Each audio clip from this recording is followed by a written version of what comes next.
yarmulke to rake angles.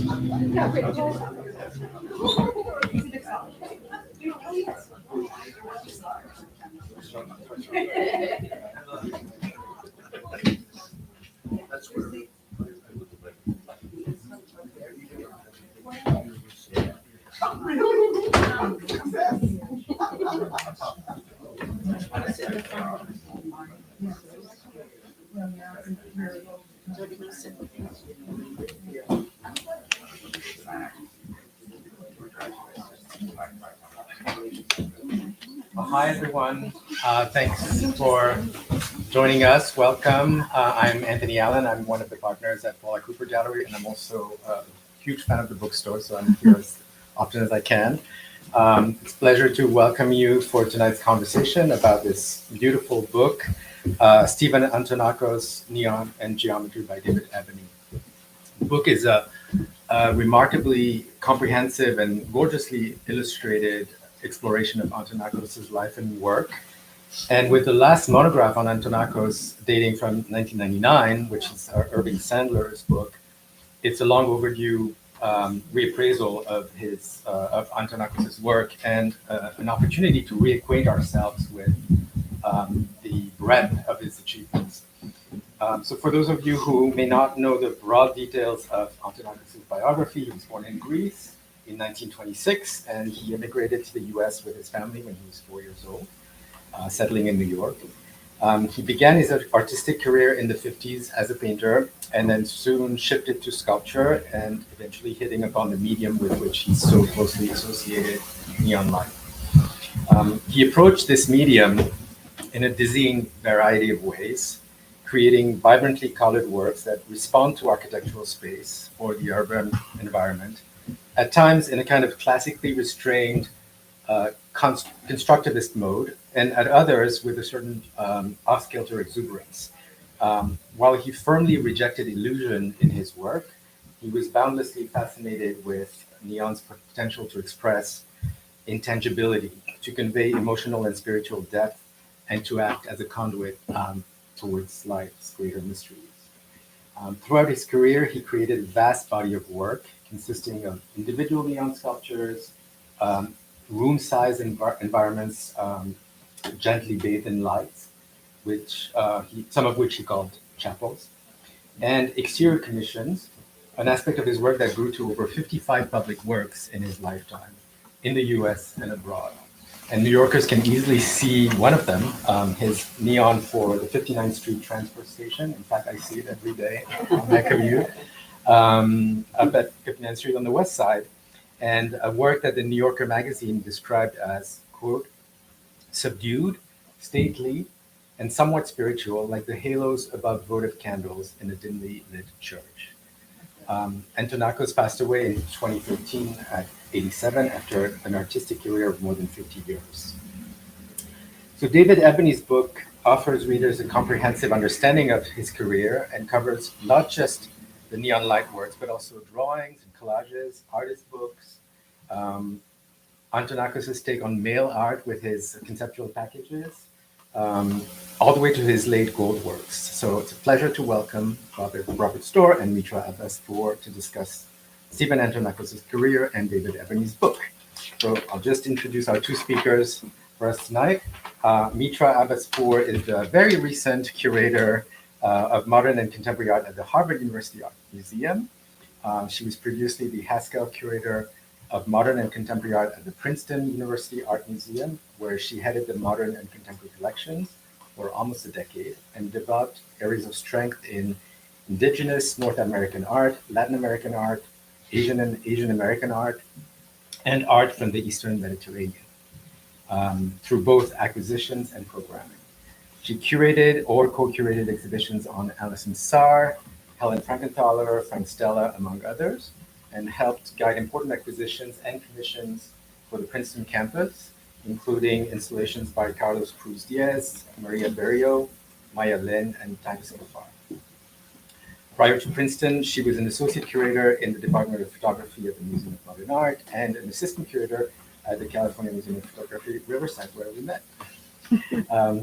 Robert Storr is a distinguished curator, critic, and painter. He was curator and then senior curator in the Department of Painting and Sculpture at the Museum of Modern Art from 1990 to 2002, where he organized thematic exhibitions such as Dislocations in Modern Art Despite Modernism, as well as monographic shows on Elizabeth Murray, Gerhard Richter, Max Beckmann, Tony Smith, and Robert Ryman. He also taught at the CUNY Graduate Center and the Bard Center for Curatorial Studies, as well as RISD, Tyler School of Art, New York Studio School, and Harvard University, and has been a frequent lecturer in this country and abroad. He's been a contributing editor at Art in America since 1981 and writes frequently for Art Forum, Parquet, Art Press, Frieze, and Corriere della Sera. His publications include Philip Guston in 1986, Shut Clothes with Lisa Lyons in 1987, Intimate Geometries, The Work and Life of Louise Bourgeois in 2016, and Philip Guston, A Life Spent Painting in 2020. So thank you both for being here. We'll have a conversation about Antonakos and the book. And after the conversation, we'll leave a little time for questions. So please feel free to participate in any way you want in this exchange. And I urge you to get yourself a copy of this beautiful book once we're all done here. So, over to you, Bob and Mitra. Thank you. Thank you. I was recounting a moment ago how I came to study Stephen Antonakos' work, which I know is different and has a very different time frame than yours. And so I thought maybe we could start by just recounting our own origin stories with the Antonakos oeuvre. When I was as Tony revealed in my biography, a keen interest of mine has always been how to situate stories of modernity, of contemporaneity within an understanding of circuits of exchange, global circuits of exchange, of trade, and languages, artistic and visual languages, material languages that connect points around the globe. And so one of the reasons that I was delighted to return to an academic museum context when I moved from MoMA to Princeton was this opportunity to work in a collection that had a global span and had a trans-historical span that went back to the ancient times. And so I quickly set out not to work both with the History of Art department, but also with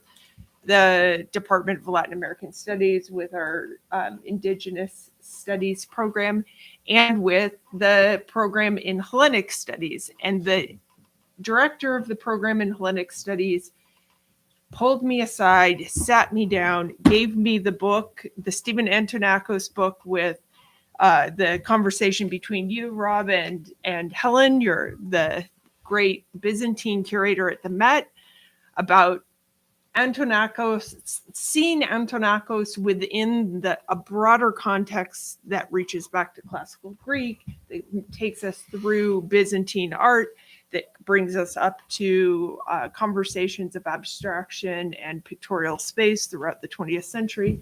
And I thought, what an incredible figure, this figure who can take us on this journey through so many times and places and kind of knit together into a constellation such a broad history of art.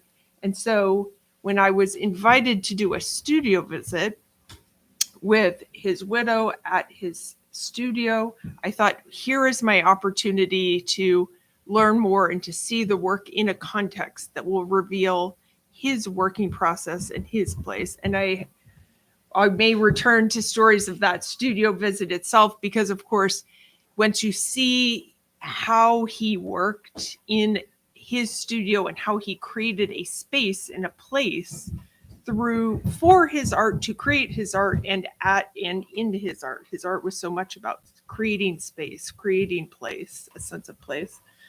It was, I became deeply interested. And so that's my personal origin story with Antonakos, but I know that you knew him personally and for many decades. We're competing with the pigeons on the roof. Yes, I did know Stephen, and I knew Stephen as a part of a generation of artists who were then, I guess, in their middle 50s or so when I came here. Maybe they were in the beginning 50s. And I knew him as a part of that generation, and I knew him later on in other circumstances where, we just crossed paths and exchanged conversation and so on and so forth. And I know Naomi as well. Oh, I'm speaking to this. Sorry. Let me do this. Is that better? Okay, good. I met Stephen in a world which was then a very different world from now. It was an art world where generations mixed easily. People who did very different things knew each other and mixed easily. It was not a compartmentalized art world. It was not an art world in which professional standing mattered a great deal for most people. So, you didn't know whether the person you were talking to had just had a museum show or not. You didn't know whether the person you were just talking to had been up for auction or not. You didn't know any of the stuff that seems to preoccupy younger people so much these days. And you weren't angry all the time because it was the case. You were simply interested in what they made and who they were and how they behaved. And some behaved badly and some behaved exceptionally well. Stephen was one of those. He was a person who was incapable of condescension. He was one of the straightest talkers I know in that whole world. And he was straight talking about things that were also at the same time very hard to grasp. I love the quote that's out there. It's very similar to the things that were said by his friend Robert Ryman, which basically said, I'm interested in spiritual matters, but I'm not interested in making them spiritual matters with a capital S. I'm not interested in telling you how I translate a thought that's immaterial into a thing that is material. Let's talk about the thing that's material and how it resonates, and that'll get us where we want to go. And that's pretty much what he did. I think he made experiences. He made perceptual experiences that did not stop at the waterline, but just went out beyond, into the open spaces beyond. I don't know what else to say except that I see Naomi fairly often. One of my greatest pleasures is just to go to that apartment and walk into what seems to me like an infinite room, which is marked by things that are crunchy, collages, objects, paintings with lights behind them. They're crunchy and floating in that case.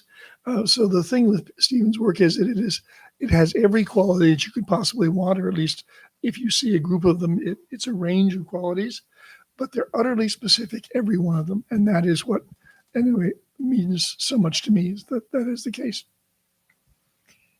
So much of that specificity comes down to how each work is installed, or the space that's created by that work. And that was something that became very, very clear when I visited his studio, because in his studio is this very open flat in which every wall is painted white. The floor is painted white, like a crisp, flat white. And it's a white, that kind of white that allows light to reflect off of it. The same white that you see, a lot of architecture that surrounds the Mediterranean painted that same white for that same reason, because it reflects the sunlight back out. It's a cooling effect. But for him, it creates this, or at least in my perception of the installations in the house, is that creates, it activates the space. Instead of cooling it down, it activates the space so that it's in a kind of energetic exchange with the work itself. And so I wonder what you, Robert, have seen his work in his studio, and you saw it in his Venice installation, and you've seen it in museum context. And can you speak about what's the difference in seeing his work installed in a gallery versus a gallery or a domestic space like the apartment is a controlled environment, and it gives you a big whammy, and it also allows the reverberations to sort of, again, go out beyond where they are, but not leave the space. If you're in Venice, where I saw the chapel, the first time, the one that's in steel, cut in steel, then you're surrounded by a lot of people, and it was a very different experience. It was not contemplative, but it was not unlike Stephen. I mean, it was serious, but it was not heavy, and it was like someplace you wanted to be and you wanted to look into, or at least think about looking into. But it was in a social setting, and I think any kind of art that has a societal framework like Richard Serra's work or any number of other artists of that generation, public art was done for the public, in the public space. And I think that was really important. How did Stephen talk about that? How did he talk about doing it in? He didn't, or at least he may have, but he didn't talk about it to me. So I have no direct testimony to give you. But I have only my own reactions to the work. So you probably have done better library work on this than I have. I'm not sure. The other thing I thought, one of the things that I think we should come back to is the fact of the book, and the book is a monograph, and you've done many monographic shows, and there's something very particular about the project of a monograph in that it's always interesting as an art historian to situate things in context. We love to put things in, and there's something that comes very differently out of creating a grouping of artists who are working with neon, or a set of artists or artworks that can connect icons or iconicity and spirituality. But there's something about doing a monograph that gets us closer to the intellectual landscape of the artist, ideally, maybe. Well, I'm not sure about that. You're the art historian. I'm not. I'm an art writer, not an art historian. And I've written art history, but I haven't meant to write art history, and I have not meant to get into the weeds about the methodologies and so on. But okay, if you take Stephen as an art historical figure, it's important to situate him in that generation of the 70s for which the concreteness of experience was all important, where there was no ideal viewer and there was no ideal situation. As far as I can tell, there were less good ones and better ones. And what the challenge of artists in that time was to find the better ones, given that all of them were to some degrees compromised. Stephen was not the kind of person who was making interventions in social space in order to make social points, but he was interventions in social space to create experiences that were available to anybody and everybody who came to those spaces. That's a democratic attitude, I think, and it's fundamental. But he would not have made that statement per se that I know of, and I think that's also important. He was not, speechifying. He was not, he was not trying to say something. He was trying to show something, and he was trying to suck out of the people that were able to see it experiences and associations and whatever that he could not anticipate, but that would come almost automatically if you were presented by this kind of raw sensory data. And sensory data, of course, is never just sensory. It's sensory plus. That's certainly true of his neon work. That's certainly true of a lot of his paintings and installations. So one of the things I'm interested about in this monograph is the way that we start with the assemblages, and then there's a kind of movement into the way those become these sculptural objects, and then the way that those become a way of creating packages, the package series, and that those become both about concreteness, but also about, I would say there's something very concrete and factual and material about them, but they're also have a subject matter, even if it is unknown, in the very objectness of the package. And then that becomes about, and then we see the introduction of the neon. So like a neon creates a space just inherently because it's light-based work, because it is color and heat and a whole series of haptic sensory experiences that exceed the visual. But there's also all these other things that run through them, the pressed reliefs in geometric space. And I guess what I want to understand is like, what does the monograph do for us as an exhibition, as a publication that allows us to try to trace and tie together these different bodies of work? Well, I'm not really sure that And I can answer you- that. Maybe David can answer what his intention was, but I can answer it only as a person who's been looking at it and thinking about all of this was made by one man. There are parts of it which really are young men's work, and he's trying this and he's trying that. And it's okay to do that because you don't have an aesthetic. When you start out, you find your aesthetic. And by the time you get to the things that are noticeably or famously Antonakos, he's been through quite a lot of stages. He's been through conceptualism, early conceptualism. He's been through assemblage. He's been through all the currents of his particular time. Everything that he touched has his inflection, has his intonation, if you want to call it. But he was somebody who was looking around the horizon saying, what about this? What about that? And there's also a kind of lightness of spirit and wit about it, because some of the pillow things are funny as hell, and some of them are mean fun almost. And some of them are also painful. That's another side. So that they're bits and pieces of those works which cannot be explained in terms of how they end up in neon. But I'm not sure that that's really where we want to go anyway, because I don't think that the moods of an artist necessarily have to create a teleological narrative, right? You do things where you are here and you do things where you are there with the materials at hand, and then the accumulation of that becomes the life. But he never really stops doing any one of the things, He doesn't. So I guess what I'm interested in is not only the accumulation over time, but how those bodies of work become additive, and how, as doing a monographic exhibition, you can build that, or creating a monographic publication, you're creating a narrative arc that is also additive. I think I don't think that's a problem, frankly. I think, additive is what it is, and narrative arcs can be more or less precise, more or less taught within the framework of how one tells the story, how one shows the story.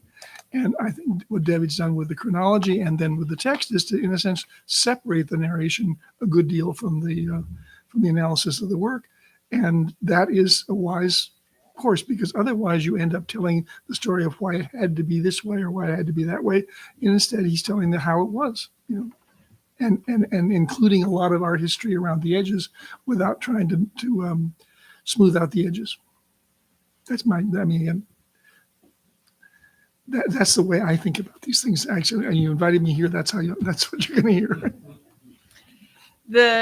Another thing that I found I was thinking about a lot as I looked through the monograph is how much of the work. It started because I was thinking about what makes Antonakos's engagement with neon distinctive from that of other artists working with neon, and how would we come to understand his particular engagement with it. And one of the things that I began to think about is to relate back to my previous topic of conversation. How can we find, how can I begin to make sense of, how can I find through line through all of these different engagements? That the neon might be the most well-known or iconic, but how can I understand the neon, this work on the cover of the monograph, neon from behind a color field painting? How can I understand that and a colored pencil on vellum geometric drawing and a package as all being part of one man's oeuvre? And one of the things that I started to think about a lot, besides the realness, besides the concreteness, is this idea that throughout so much of his work, there's a literal face, but there's something occluded. There's something we can't see. So the neon is behind the color field painting. There's often an aspect of the neon that tucks behind, that cuts, that pulls through a cut in the canvas, that bends around the corner. There's often in the packages, there's some object, some subject that we'll never we'll never know. That is the secret, that is that pull or that curiosity. There is in the pillows, in all of the works, there's something there's a very kind of literal face, and yet there's always something that is unknown. And I think that's true in some of his archival assemblage, travel journal pieces and whatnot. And so I guess I was thinking about that as it relates, because that's a very different way of using. It's both an interesting thing to think about for me in terms of how to think through his life's work, but it's also a very different way of engaging neon than as signage or as But neon, decorative element or as. but neon as signage is so far from what he's doing that it's almost, when Bruce Nauman uses neon, he uses the references to signage quite explicitly. He also uses them to a sort of quasi-spiritual purpose, but he makes it very clear that he's thinking about that slit sign that used to be in his window. There's none of that in Stephen's work. And, actually neon has been in art since the 1930s. So, there's Czech neon and so on and so forth. So it's not a new medium. And I think one of the things that's interesting with Stephen is he doesn't get all lost in sort of sci-fi modernism notions of neon. It is the experience of disembodied color that really matters. And it is also not behind, it's at the edge of, and the edge is where it happens. So I think in all kinds of ways, the more you look at it, the more precise his reticence to do certain things is, and the more marvelous that becomes, because you say, wow, damn, that's just around the edge of that lip, but it is not truly hidden. It is readily available to me, and I can look if I want to find it.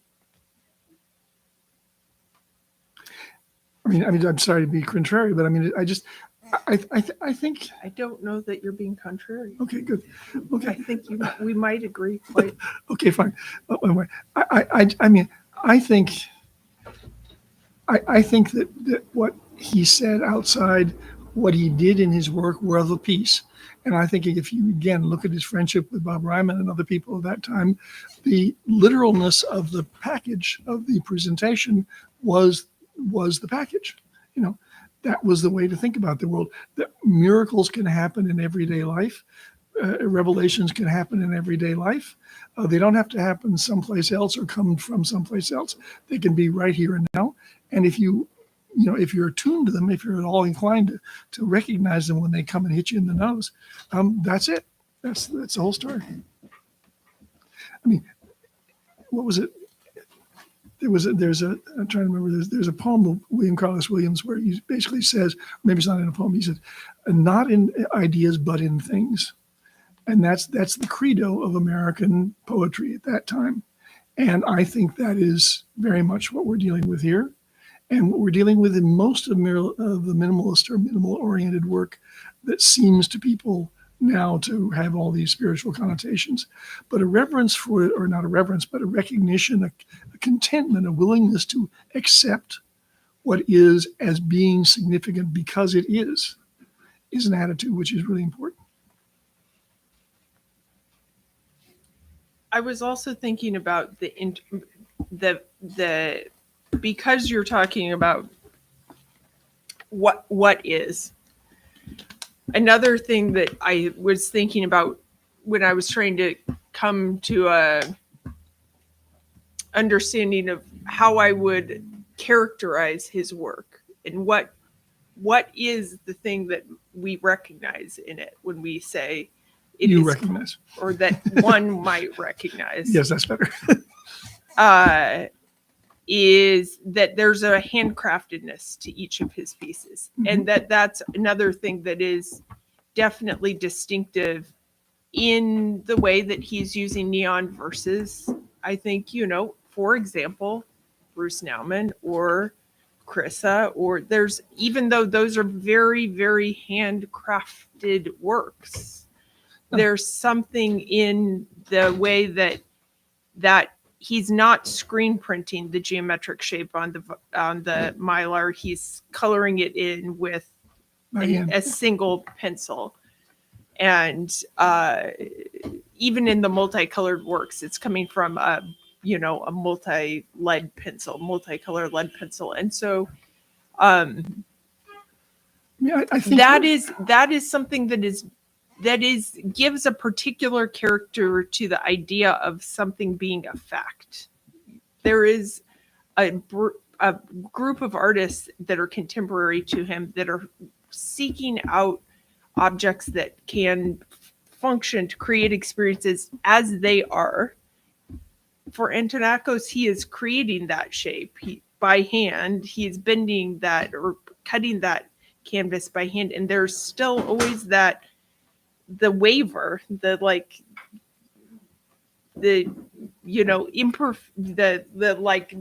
variability that comes from that humanness of his mark. And I think that was another thing when I was trying to think about like what distinguishes, because indeed I do think that what he's doing with neon is a bit different than what he's doing absolutely in his practice is a bit different than what many of his contemporaries are doing, even as it is. Absolutely. I don't disagree with you on that at all. I just think it's like reticence is a statement. And he was reticent about things that other people were underlining. He was not interested in industrial facture per se. He certainly would not have done an essay about facticity or something like that to justify or explain his work. He was ready to use tooled steel. He was ready to use tooled aluminum, to use any kind of thing because we got him where he wanted to do. But he was not interested in that, in the metaphors or connotations of that per se. It was just a means to an end, and the end was a visual sensory experience. Because you started out by speaking about the tight-knit quality or the openness of the community of artists in the art world at that moment, the sense that one could know all the others, Pretty much I did. It was just... I want to ask you, what were the most, what role did Stephen Antonakos play in that community, or what were the most important relationships and exchanges, and how can we understand that moment? I can't answer that because I wasn't close to him at that time. I can only say that I think you can assume that pretty much everybody in that scene respected him, and respect is an important thing in the art world because there's a lot of other people who are not respected. So if you're doing a very particular kind of work, if it is unlike anything else, even though it has qualities shared with that, and if you're still able to hold yourself up in the world and move forward in it, that earns respect. And I think he had that kind of respect. Also, he had a big ego. Anybody who makes anything has to have a big ego, but he did not have a swaggering ego ever that I know of anyway. And I think that also is a kind of a sign of something. A person who is absolutely sure that he's doing the right thing doesn't need to persuade anybody of it with gestures or dramas, and just carries on and does it. And I can't say where that came from. There's a kind of inner certainty and an inner peace that comes through in the work. What do you see a legacy for this in contemporary practice, or do you see a rupture? I don't know, because I don't see practice as being a unified field in any way whatsoever. But if I were young, I would think about this as an example of how you can be so as not to be some other ways that we can readily identify.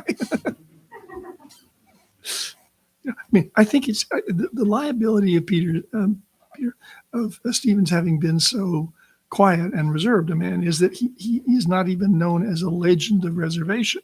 He should be, but if people were attracted to him in that way, I think they might learn that there's an awful lot that is available to them, if only as a counterexample to what they're told is the way to move forward. And I think that is a good thing. I think Ryman was the same way, and I mentioned him only because I did know him very well, and Stephen knew him very well, and they belonged to a similar world. But both of them were men who didn't make a fuss about themselves, but they had a very clear sense of their own value as artists, and they did not flinch and they did not go off on tangents.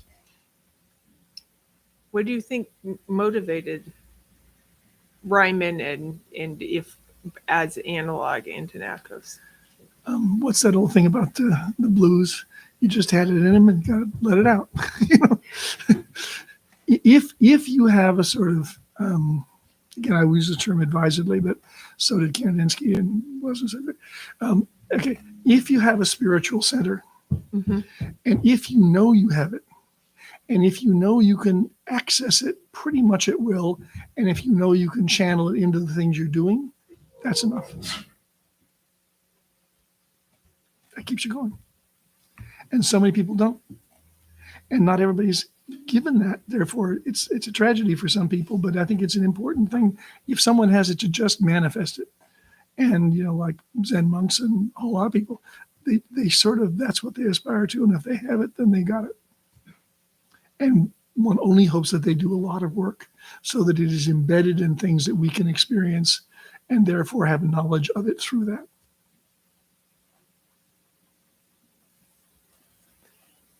A lot of the writing about Stephen Antonakos' practice focuses on geometry as his subject. It's something that you've written about and that, you know, is something that keeps coming back. And I enjoyed thinking about the idea that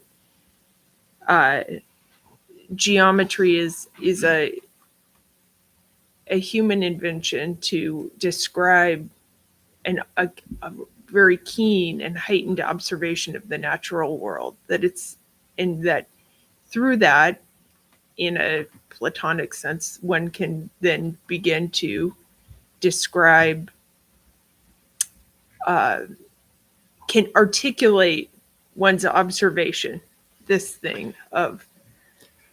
Yes and no, because I would say the following. First of all, it was common when I was coming up that people would say, oh, that's geometric, that's not human.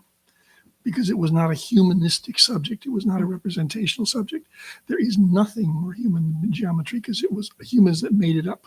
So, all right. Second, it does have utilities and it can be instrumentalized, but geometry is also a thing in and of itself. And it is like the Vitruvian diagram, the way in which we orient ourselves left, right, top, bottom. You know, that is a fundamental thing and everybody feels it, whether they know it or not, whether they understand why it is that they feel it. That's why the crucifixion form is so powerful, because you don't have to be a Christian to feel that balance. And I think that's another way in which people who are not Christians can understand Stephen's churches and his works where the cross is sort of brought into it. It's an orientational thing. It is just a way you know who you are in the world, right?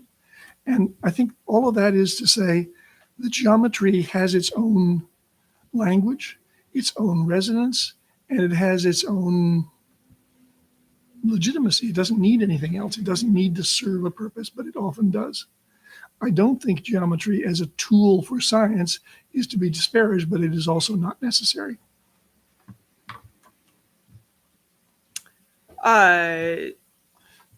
What else should we talk about, Rob? I don't know. Well, I mean, okay, you came to this work, you described it a little bit anecdotally, but what does it make you feel like?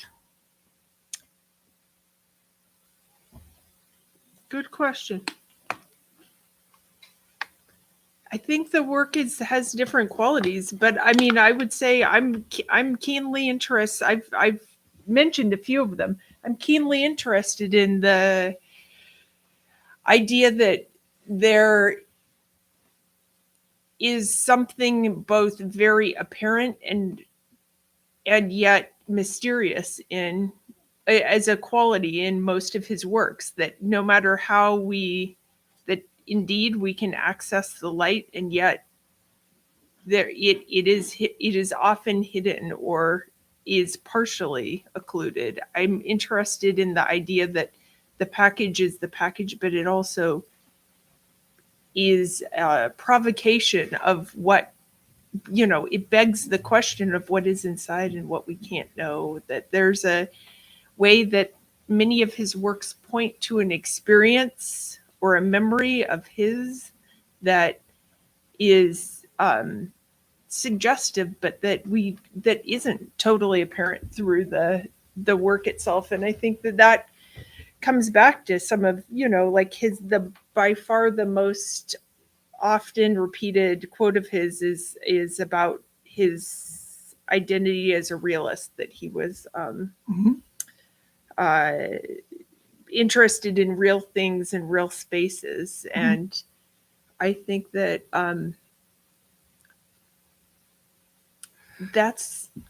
that's true, and yet there's always something that's like there's a second subject past that fact, that materiality, that realness. And I think those are the things I'm looking for. I'm looking for the sign of the hand. I'm looking for the idea of the occluded. I'm looking for the trigger to the memory. I'm looking for that secondary subject. They're inseparable from what is what I'm saying. And I'm not saying they don't count. I'm saying they do count, but they count because they are so completely integrally connected with what you have there that you can't escape them. But if you ask them as if they are about these things as if they are the exception to something like geometry, then you're already in trouble. I think it's not geometry plus. It's that geometry can be all those things. In fact. Mm-hmm. I mean, there's a body of work, and actually it's the logo for the foundation. There's this red thing, which is asymmetrical and jagged and so on and so forth. Now, I have a personal problem with this work because it's like something I've done. And I think, damn it, he got there first. So, but what it is it's an irregular form with very sharp edges, and it's very bold, and it jumps out at you, and it won't stabilize, right? Now, that instability is crucial to what it is. It's crucial in the discourses of abstract art in the 60s. I mean, one of the things about Ellsworth Kelly is that Ellsworth Kelly is never, or almost never, purely symmetrical. It's always unstable in some fundamental way. And all of the best art of that time is that way. And Stephen had done a very complicated shape, which is made of simple elements. Now, how do you make a complicated shape out of simple elements? Well, that's the magic of it. That's what his artistry consists of. And he would have tinkered with that and honed that and worried about this and worried about that. But when he's got it, he knows he's got it, and he just puts it out there. And that enters the world as a kind of destabilizer, but a destabilizer that you can look at over and over and over again because it doesn't exhaust its capacity to do that. It's what an icon is a thing you can't take your eyes off. It is also something you cannot remember. Should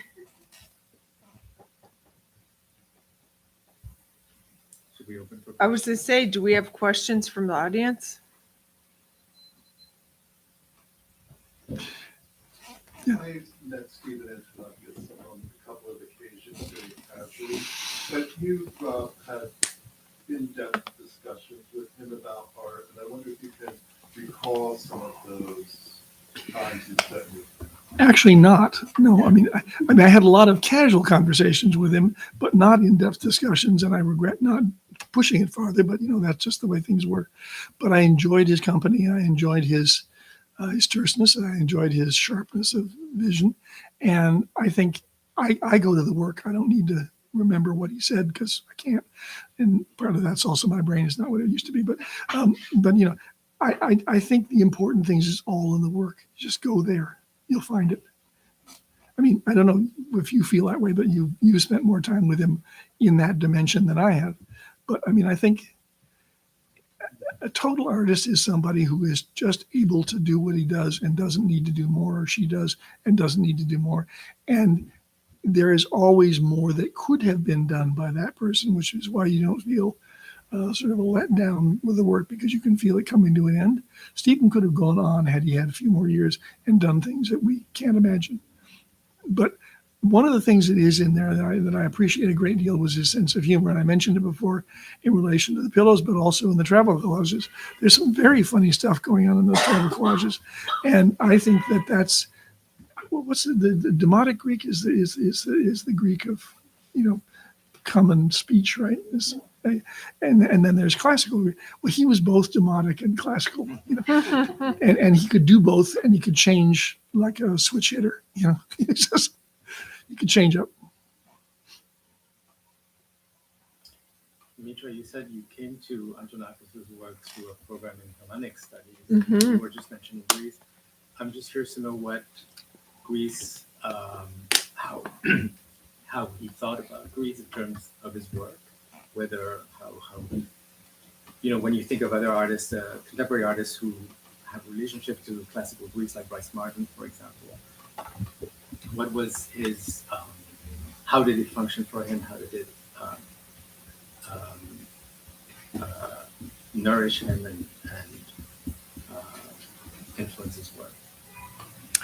I feel like his family almost should answer that question above myself, but my understanding, and they're here, they certainly, please, but I think that what's interesting is that for so many people, for so many artists working in the United States and in the European tradition, classical Greek, actually I should say globally, classical Greece becomes is a point of origin and a reference point for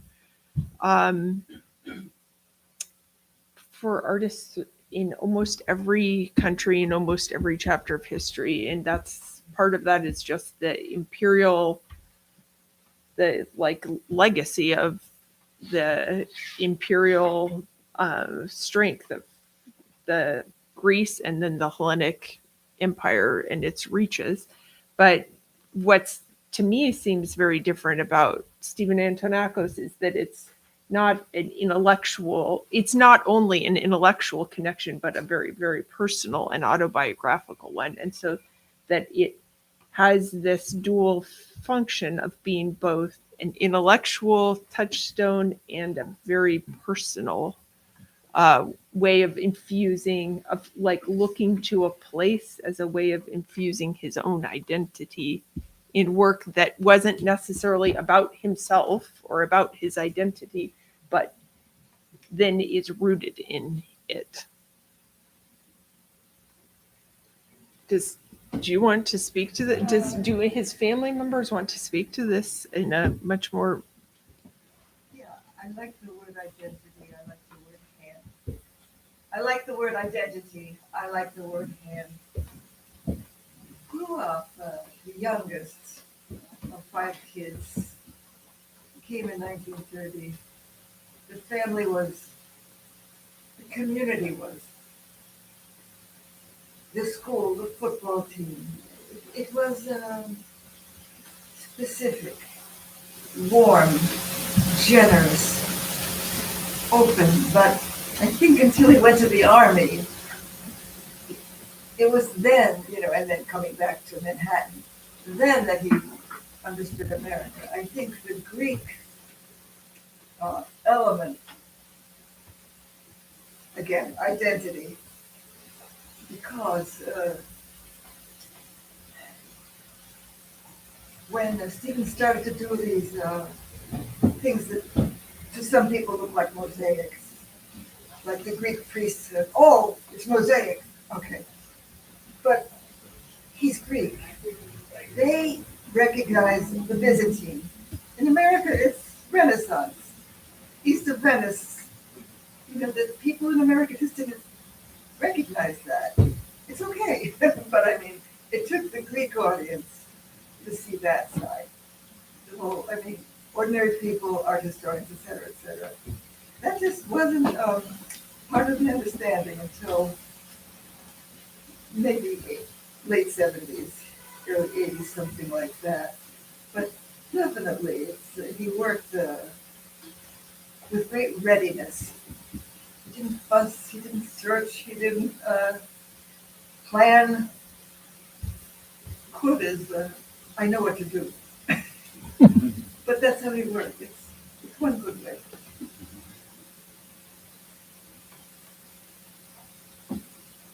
Yeah. Any other questions? I have a question, actually. You mentioned that artists had been working, excuse me, working with neon since the 1930s. What do you think it was that attracted Stephen to that particular medium? I can't say. I don't know that specifically. Maybe David knows the sort of eureka moment, but I don't know what it is. But we live in a neon environment. It's just there to be grabbed by somebody, but it's a wonder that nobody did it sooner in this country or no more. Well, he was attracted to the spatial relationships that Neon offered in terms of line and the sense of geometry, that he was working in a very esoteric way with geometry, and so Neon supported his ideas and concepts more than other mediums. And he used it in a way that was very different from other artists using it early on, were mostly interested in text, like Chrissa, and then sort of anthropomorphic forms like Keith Sonnier and others, Nauman figuration. But Stephen Antonakos kept it very focused in a very specific way toward this project that he had for this conceptual geometry, which he invited the viewer to complete. Like most of the geometric forms, they're incomplete, and they're titled Incomplete Square, Incomplete whatever circle. So he invites the viewer to participate in this conceptual project that he devoted his life to. And I would also add just in terms of the painting traditions that he's bouncing off of, that was the era of hard edge abstraction, but Neon does not have a hard edge. It just doesn't. It's dramatic, but it's not hard. And that sort of, you can't grab it. You could grab the tool, but you wouldn't be grabbing the light.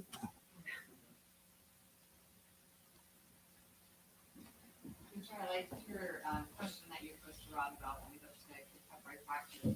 Your line leads to rupture. I would kind of decline to take that out, but I wonder if you want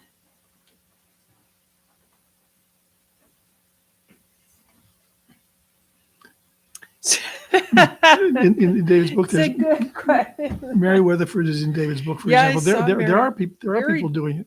Sure. I think Mary's using neon very, very, very differently, though. It's a good question. I'm not sure. It's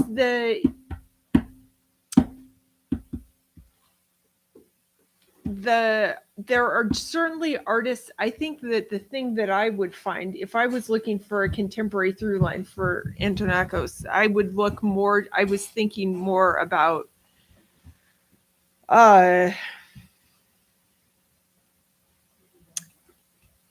artists who are creating concrete spaces.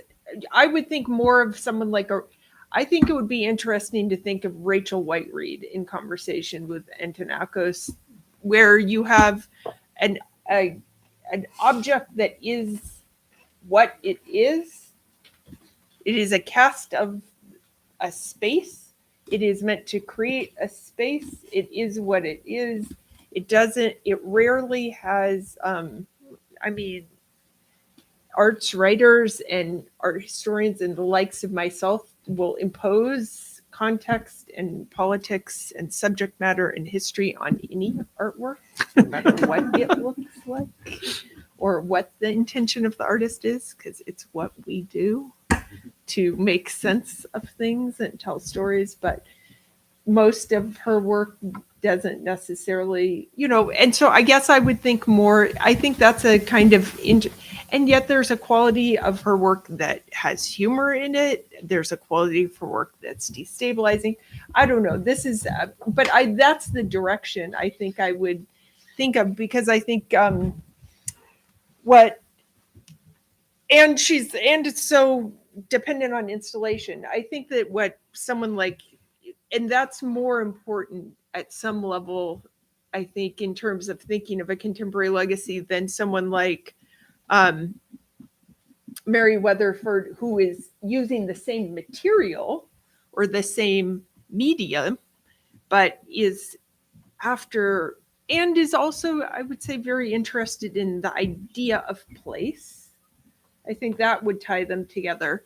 But otherwise, how she's using paint and canvas and neon is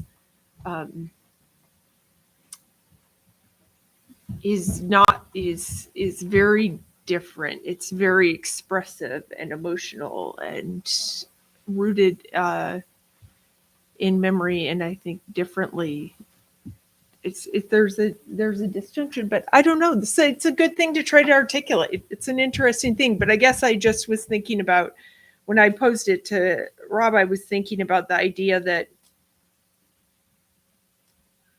one of the things that I was talking about with the dean of the Faculty of Arts and Sciences at Harvard yesterday was artists that resonates with a little bit with what you were saying is that students there's a much broader set of references and there isn't a kind of common artistic vocabulary among art students in art school today. And we were talking about how can a museum space create an intimacy or an immediateness with artwork as a way of also then offering up a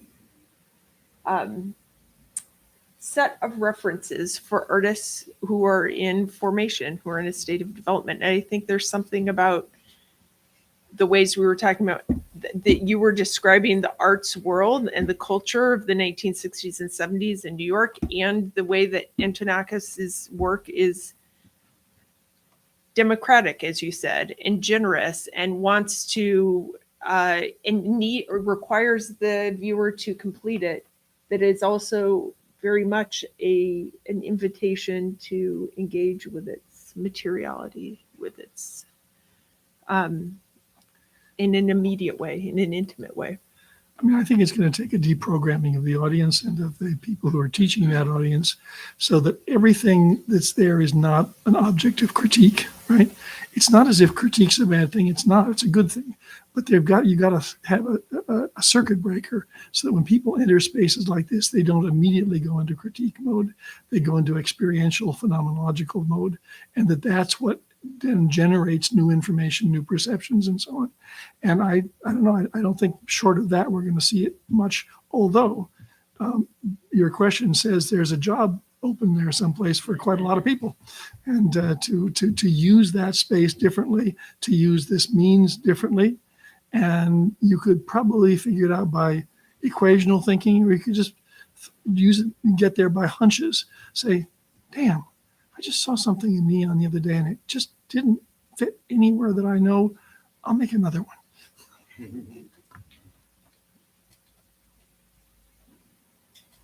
I don't know.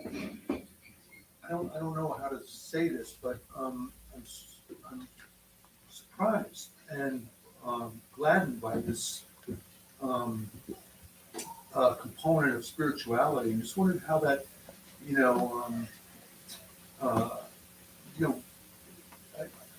it's so out of fashion. It seems to me,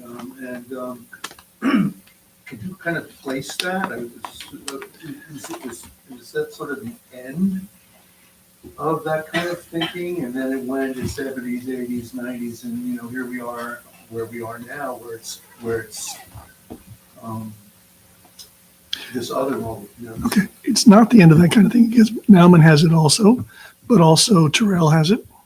And I think Terrell has it from a very specific source, which is the Society of Friends, the Quakers, and that the idea of an experiential situation, the Sky Rooms, there's a meeting house in Houston, and if you go to that meeting house, it's like every other meeting house. It's concentric, pews or whatever it is. They all face inward, and then you look upwards, and then you sit there and wait till something happens. And it could be the intervention of somebody else in the room, or it could be the airplane, 10,000 feet above you, or it can be the bird that zings in off a tree next to you, and so on. But it's sort of a waiting for experience to happen situation that Terrell has been the architect of. I'm not a big fan of his elaborate, rodent crater things. I think that's too much stage set. But I do think that his orientation towards, spiraling down and locating the individual in a space where other individuals will be also, and where exchanges can happen and where ideas can wander through your mind and come out the other side. I think that's another bit of the same thing. And I think the Quakers are a particular, English American, Anglo-American tradition to be looked at in this regard, because that's not exhausted.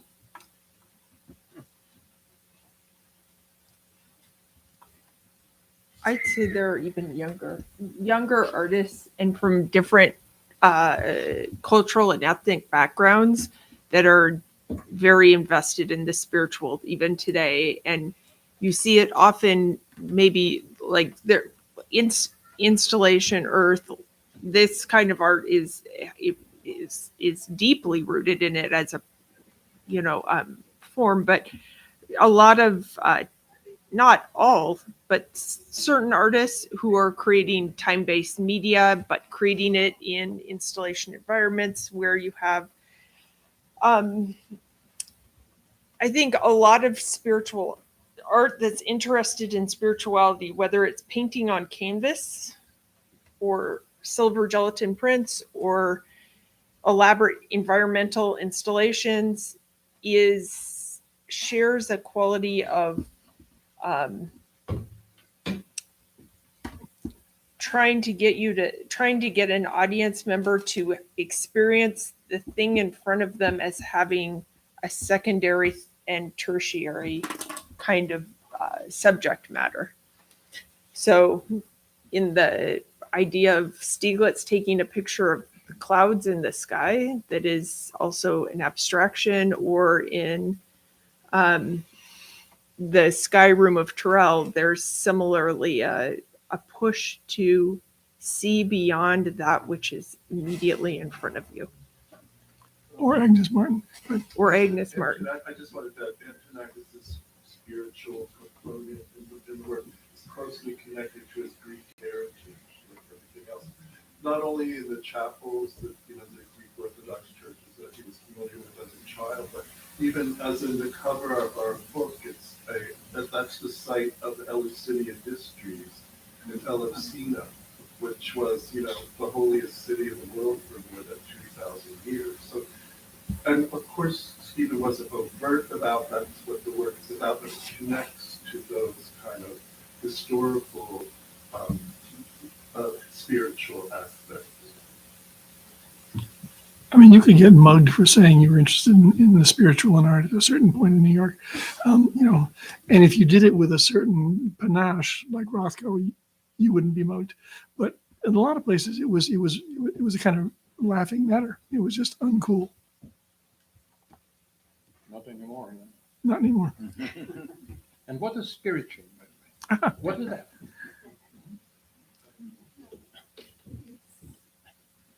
When you did an installation in Japan, the middle was for neon panels, not symmetric. And that was an innovation, and he stayed longer than he had anticipated in the room. And you watched people come in. It was before the days of cell phones, but it was brochures, the catalogs, the schedule, what else you should see. And the way he put it was, he saw their shoulders go down. There's a Greek word, isikia. I think it means quiet or stillness, but alert, aware of something ineffable. It's just something has been ignited, something has been, I mean, we all feel it's, like awe or something like that. But that was the turning point for him, and then he made the chapels.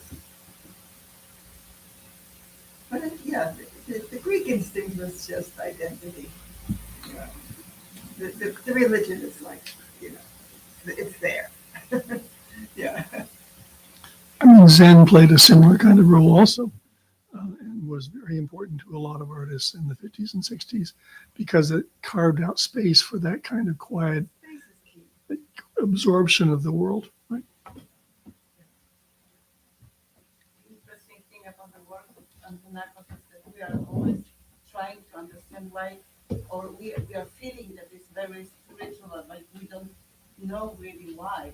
We are trying to understand what exactly what we have to do. The first thing why we don't have to understand, but the thing is, the reason is of course life. You were asking someone, why the neon tubes, why neon, how there are, a lot of artists use neon for the artwork. And that's the picture here, and black, and they always have been using this material to other, yeah, for other purposes. The one wanted to make a space, the other one wanted to create figures.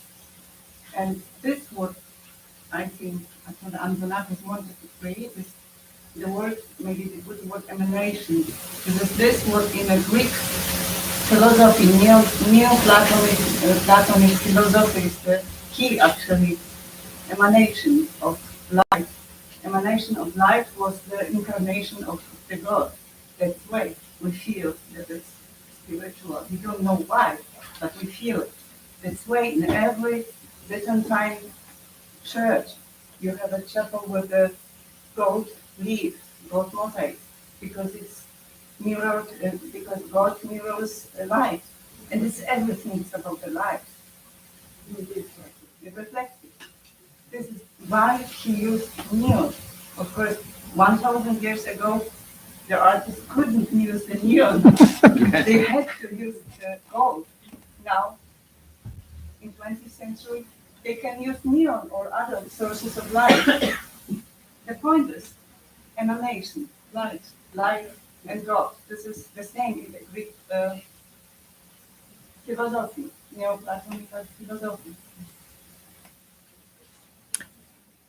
There are opportunities to see Stephen Antonakos' work in the city right now, at Paula Cooper Gallery, at Laurie, no, Not at, no, correct? at Laurie Bookstein's space on the Upper East Side on 78th Street. There's an exhibit that's up now through December 15th. So should you want to experience, that's work that must be experienced in person and to understand it in its fullest context, I couldn't recommend more. The brand new monograph, Stephen Antonakos, Neon and Geometry. Thank you so much. Thank you for being with us.